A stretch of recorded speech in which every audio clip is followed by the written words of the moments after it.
Chelsea fans, things are happening. Of late, we started hearing that Enzo Fernandez would like to leave Chelsea. Real Madrid are interested in signing him. Manchester City are interested in signing him. In fact, there is a report that Enzo Maresca told Manchester City that Enzo Fernandez will be a priority signing for him because he's important the way he wants to play at City. But if you look at it, Chelsea are not interested in selling Enzo Fernandez. Not for now. And certainly not at any price. Because Xabi Alonso wants to keep one of the team's key players. Chelsea, the report is now saying that Chelsea are not interested in selling Enzo Fernandez because Xabi Alonso wants to keep at least one key player. That takes me to the other news that is happening. Deco is now in England negotiating heavily to sign, João Pedro. The report is also saying that João Pedro have informed Chelsea that he wants to play for Barcelona Football Club. Chelsea are now open to negotiation between Barcelona and Chelsea for them to sign, João Pedro so that he will go there because, Brazilians love to play for Barcelona. One of their dream, is to play for Barcelona because Barcelona is a huge club in Brazil. But the question here is, will Barcelona be able to give Chelsea preferred amounts? Because Chelsea bought João Pedro for 50, 60 million. Will Barcelona be able to pay 100 million for João Pedro?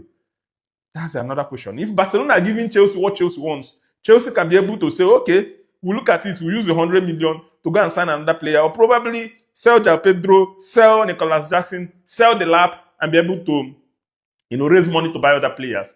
Delap is also another player that Chelsea is willing to, sell. So Chelsea are looking at Delap to be able to sell him so that they can raise money to buy other players. Valentin Bako have now joined Chelsea from Strasbourg. Fabrizio Romano have confirmed that this is a done deal. But the question is that this guy signed for Chelsea before Alonso came in. And Alonso will have to decide whether he wants to proceed with this guy, whether he wants him to remain on the bench, or whether he will think that he needs to go on loan. There is another report that is saying that Marco Cucurella is close to accepting the offer of Atletico de Madrid. Atletico de Madrid have been pushing.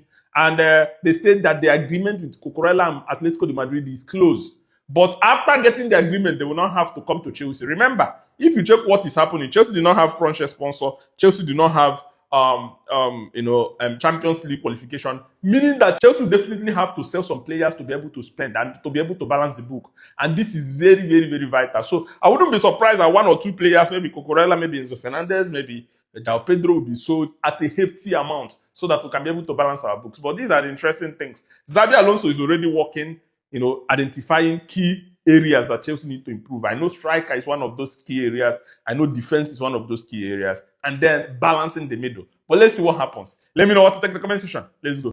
I keep telling myself that anytime I go to heaven, when I eventually go to heaven, because I will go to heaven, when I eventually go to heaven, I'll ask God. One question I'll ask God is, how did you create the brain of these people who call themselves Ronaldo fans? How did you create it? Right? Is it, are you the one that actually created it, or Angel Gabriel, was on duty on that day, or Angel Michael was on duty on that day? Because, come on, the thinking faculty of these guys, is crazy. Somebody actually set a camera and was telling us that one of the reasons why the Premier League is better than La Liga is because look at the way Arsenal fans celebrated their league title, and look at the way Barcelona fans celebrated their league title. That Arsenal fans, look at their celebration. Look at the way they scattered the world. Look at the way they celebrated all around the world. Barcelona fans, they just celebrated it as if it was, they were doing burial. I watched this video, I was like, what is going on here? What exactly is going on here?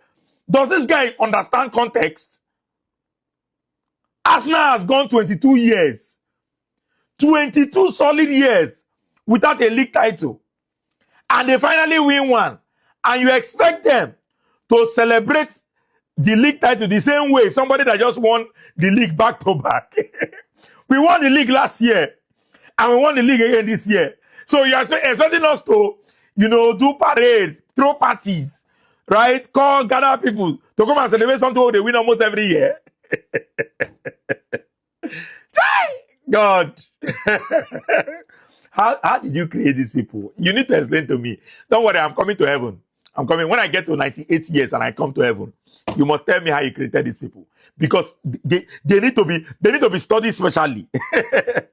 Anyways, see, the reason why Arsenal are celebrating the way they are celebrating is simply because of how long it took them to win it.